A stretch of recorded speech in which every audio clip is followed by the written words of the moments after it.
নমস্কার বন্ধুরা, আমি নিতু। আমার বাড়ির জীবনী আর একটি নতুন ব্লগে তোমাদের সকলকে অনেক স্বাগত জানাই।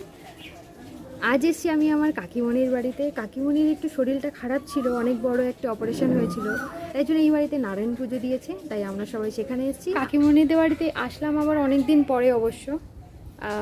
আমার ভাই বোনগুলো আবার একটুখানি বড় হয়ে গেছে, মানে এইটুকু বড় হয়ে গেছে।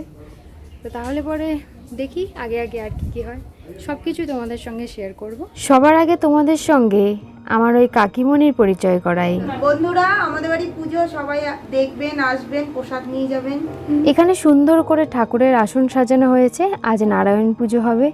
তবে পাশের ঘরে শুনছি কিছু একটা গন্ডগোল চলছে। তা কি হয়েছে? এই যে এটা হচ্ছে কাকিমণির মেয়ে, মানে আমাদের বুনু, খুব আদরের, তাই একটু প্যাম্পার করতে হয়। কি হয়েছে? চ চ চ কি হয়েছে ভেল্লু? আদর করে আমি ওকে ডাকি ভেল্লো, নাম হচ্ছে দেবস্মিতা। আর আমার মায়ের কাছে একটু বেশি প্যাম্পার পায়, যার জন্য আবদারও বেশি। কাল পুজো হচ্ছে, শঙ্খ বাজাবি। আমাদের ব্রাহ্মণ মশাইও চলে এসছেন। তবে ঘটনা হয়েছে কি, জগ ডুমুরের পাতা লাগবে। জগ ডুমুরের পাতা খুঁজে বেড়াচ্ছে, দেখো। এই জগ ডুমুরের পাতা কোনটা? আমি তো তাই চিনি না। যখন পুজোর ফর্দ হয়েছিল তখন সবই লেখা ছিল, কিন্তু জগডুমুরের কথা আর কেউ ফলো করেনি। তাই পুজোর মধ্যে এখন জগডুমুরের পাতার খোঁজ পড়েছে। এখন কি করা যাবে? পাশে এক জঙ্গল আছে, একটু দেখছি যে এখানে পাওয়া যায় কিনা। তবে এই পাতা ছাড়া তো আর যোগ্য হবে না, তাই বেরিয়ে পড়ছি এখন ভাইকে ডেকে জগডুমুরের খোঁজে। সঙ্গে মাও ছিল। তো এখানে কাকিমণি আবার পাশের বাড়ির একজনের বাড়িতে প্রায় বাগান মতো আছে, তাকে জিজ্ঞাসা করছে যে তার বাড়ি আছে কিনা। তো সে বলল যে তার বাড়িতে জগডুমুরের পাতা নাকি আছে। 28টা বলছে। বেশি দূর যেতে হলো না, ভগবানের আশীর্বাদে পেয়ে গেলাম জগডুমুরের খোঁজ। এবার দেখা যাক 28টা হয় কি না। তো মা আর ভাই সামনের দিকে ছিল, আমি তো পেছনে ছিলাম। আর চারিদিকে বাঁশ, তারপরে এই গাছ ওই গাছ, এই গাছে ভর্তি। এই যে এই ছোট্ট মতন গাছটা নাকি জগডুমুর। এবার এই গাছ থেকে কি আর 28টা পাতা পাওয়া যাবে? কত মস্ত বড় কাঁঠাল। আর এই জায়গাটার নাম হচ্ছে আদিসপ্তগ্রাম। আজ থেকে প্রায় 10 বছর আগে এখানে আমবাগান আর কাঁঠাল বাগান ছাড়া কিছু ছিলই না। এই 10 বছরে এত উন্নত হয়েছে, দোকানপাট সব কিছু। আদিসপ্তগ্রাম স্টেশনটা ছিল মানে একটা ভয়ঙ্কর একটা জায়গা, না কোনো দোকান না কোনো কিছু। আর এখন গেলে বোঝাই যাবে না যে কমিউনিকেশন, যাতায়াত ব্যবস্থা এত ভালো হয়েছে। তো শেষে এত মশার উপদ্রব, যে কটা পেয়েছি সেই কটা নিয়েই আমরা বাড়ির দিকে আসছি। তুই একটা লাফ মার। এই যে আমাদের ভেল্লো রানী আদরিনী, তো সবার বাড়ির ছোট, তো তাই একটু বেশি প্যাম্পারিত হয়। তো আমাদের ডাকতে এসেছিল যে ঘরে পুজো শুরু হয়ে গেছে, তাই জন্য আমরা মাত্র 11টা মতো জগডুমুরের আগা পেয়েছিলাম। তো এখন অনেকগুলো লাগবে, তাই আমি এরই ফাঁকে বাপিকে ফোন করেছিলাম, কারণ ত্রিবেণীতে আমাদের বাড়িতে অনেক বড় একটা জগডুমুরের গাছ আছে। তাই আসার পরে আমরা জানতে পেরেছি জগডুমুরের কথা, তাই বাপিকে ফোন করেছিলাম যে নিয়ে আসার জন্য। বাপি এমনিতেও আসতো, হয়তো বিকেলে আসতো।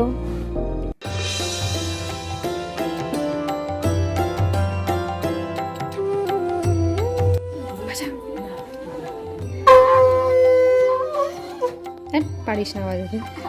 পুজোর সময় নিচেই বসতে হয়, কিন্তু আমাদের যে ব্রাহ্মণ মশাই ছিল উনি বলল জায়গা নেই, তাহলে আর কি করবে, তোমরা খাটে নিচে বসতে পারো, কোনো অসুবিধা নেই। চারিদিকে এত ধোয়া, বেচারি ভেল্লো পর্দার আড়ালে লুকিয়েছিল।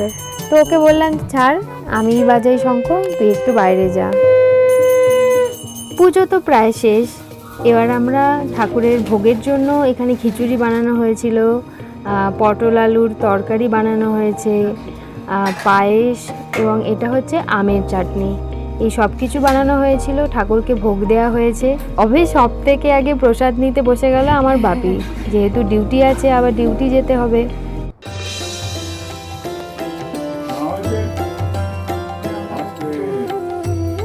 এ দেখ কত আম হয়েছে ভেল্লো, দেখ কত আম হয়েছে, পারবো ওটাকে।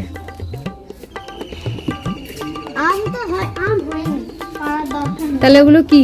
ওগুলো আম না তো। আরে দেখো তুমি উপরে আম আছে কিনা। তুই দেখ, এই সামনে একটা দুটো তুই পাঁচটা হয়েছে। তাহলে ওগুলো কি আম না, নাকি দিবি না বলে অমন করছিস? আরে না, ওই আমগুলো তো তাহলে পাকলে কি খাবো আমি? কেন, বাজার থেকে তোরা কিনে এনে খাবি? আরে বাড়িঘর বানানোর আগে এখানে আম বাগানই ছিল। ন্যূনতম একটা করে আম গাছ প্রত্যেক বাড়িতেই পাবে। তোদের কাছে আম হয়নি বলে আমটা পারা যাবে না? আরে আম হয়নি ঠিক আছে পারো, কিন্তু তারপরে আমাদেরকে কিনে খেতে হবে। তোরা কিনে খাবি? তাহলে তোমাদের কাছ থেকে চুরি করে আনবো। আমাদের কাছে আম গাছটা ভেঙে গেছে। কি? আমাদের আম গাছটা নিজের আম গাছ ভেঙে আমাদের কাছ থেকে কিনে আমাদেরকে আর খেতে দেবে না?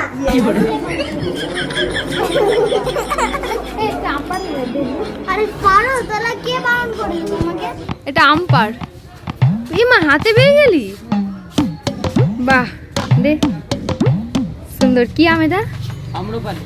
হ্যাঁ, আমাদের বাড়ির আটি এনে দিয়ে রেখেছিলি নাকি? কলমের গাছ। তাহলে আমাদের, ও কলমে, তাহলে তাহলে আমাদের অন্য হবে। এই আমটা দিয়ে এবার এই আমটা দিয়ে আমরা আজকে মাখা খাবো, আম মাখা। ঠিক আছে? বেশ, কি বলবে তো, আমি আম বাগান থেকে চুরি করে এনে কোথায় কোথায় আম মাখা? তাহলে আমটা কি তুই মাখবি? এই রাখছে। হ্যাঁ কেটে কেটে কেটে কেটে বললো ও আম মাখবে, আম মাখতে হচ্ছে আমাকে। আর এমনিতেও পারতও না মাখতে। আর পেয়েছি হাতের কাছে একটা ছুরি, তার ছুরি ভোঁতা।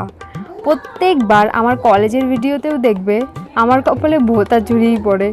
তো কোনো রকমে কাটছি। প্রথমে ভেবেছিলাম যে একটু কাসুন্দি দিয়ে বেশ জমিয়ে আমটা মাখবো, কিন্তু ভাবলাম যে না, খিচুড়ি এসব প্রসাদ আছে, তো তারপরে যদি কারো অম্বল হয় তখন সমস্যা হয়ে যাবে। তো শুধুমাত্র নুন, লঙ্কা আর চিনি, এই 3টে জিনিস দিয়েই মেখে রাখবো। তারপরে চলে এলো আর একটা আম। ভাই আবার কোথা দিয়ে একটা আম পেড়ে এনেছিল, তো ভাবলাম ওটার মধ্যেই আম দিয়ে দিই। প্রথমে একটা আম ছিল, একটা আম থেকে হয়ে গেল এখন দুটো আম। দুটো আম যখন হয়ে গেল তাহলে ভাবি আমটা তাহলে মাখাই করে ফেলি, ওইভাবে আর কেটে খাবো না। এখন ঘষুন দিয়ে আমটা মেখেই খাবো। এটা পাকা আম, এটা কাঁচা।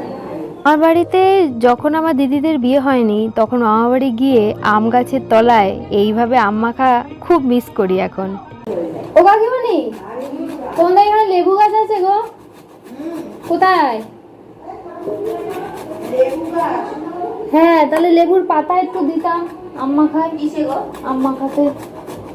ওরে কপাল, এত খাবার বাদ দিয়ে এখন আম মাখা। না, ওই যে কি হয়েছে বলতো, একটা আম নিলাম তো ওই পিসি বলছে কি যে, তার মানে ওটা এই তো মেখে ফেললাম। তো পিসি বলছে কি আরেকটা আম আছে, ঈশান নিয়ে এসেছিল, ওটা দিয়ে তাহলে মাখো। হ্যাঁ ঠিক আছে। তো আমি ভাবলাম যে একটু লেবু যদি পাওয়া যেত। লেবু পাতা আছে তো, কোথায় যেন দেখলাম। কি বলবো? বলছি এটা কি জামা প্যান্ট আমি এটা ছেড়ে নিচ্ছি। এটাই পরে থাক। আর এটা আমার খুব চাপ চাপে হচ্ছে। এখন হালকা ফুলকা গেঞ্জিটা এখন তো চাপ লেগে গেল। না, এটা এটা এটা অ্যাকচুয়ালি ঢব। তোর ও যা এখন খুশি ওই তাই জামাটা পর। পরবে না। তোর যা না তুমি ধরে রাখো না। তোর যা খুশি তাই পর না বাবা, আমি কিছু জানি না। সব পাক পেটে চাপ দিস না। আমি এখন জামা কাপড় ছাড়ি তো নাইটি পরি। লেবু পাতা যেন আমাদের বাড়িতেই তো লেবু গাছটা ছিল। আছে লেবু গাছটা?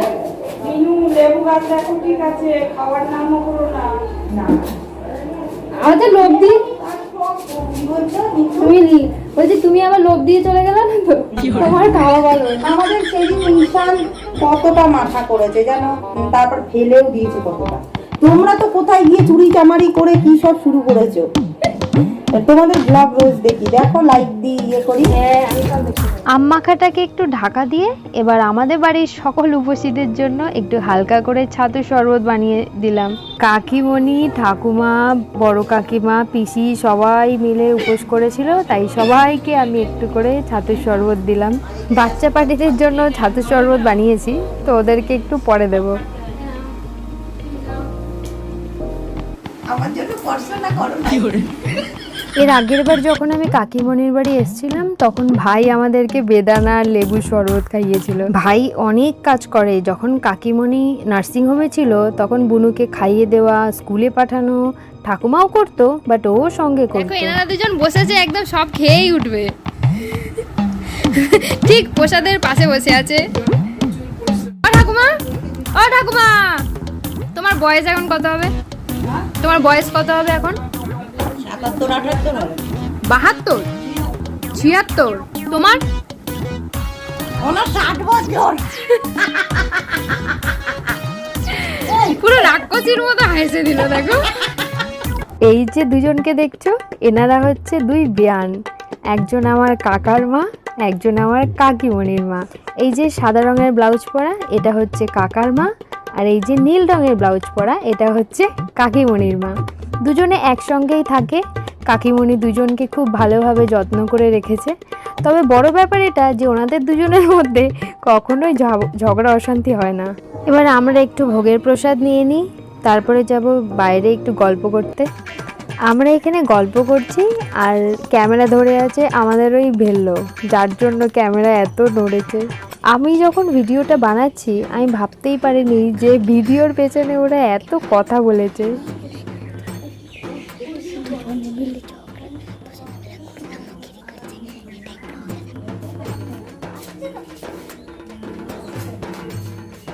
প্রথমে বুঝতে পারিনি যে ও কি করছে, পরে যখন ভিডিওটা এডিট করি তখন দেখছি এই ছিল তোর মনে। এখানে সবাই সবার সাথে কথা বলে ঠিকই, কিন্তু কেউ কারো বাড়ি খুব একটা যায় না, তাই জন্য আমরাই সবার বাড়িতে গিয়ে প্রসাদ দিয়ে আসছিলাম। তারপরে আমাদের বাড়ি যাওয়ার সময় হয়ে গেল, আমি আর মা ব্যাগে প্রসাদ নিয়ে বাড়ির দিকে রওনা দিলাম।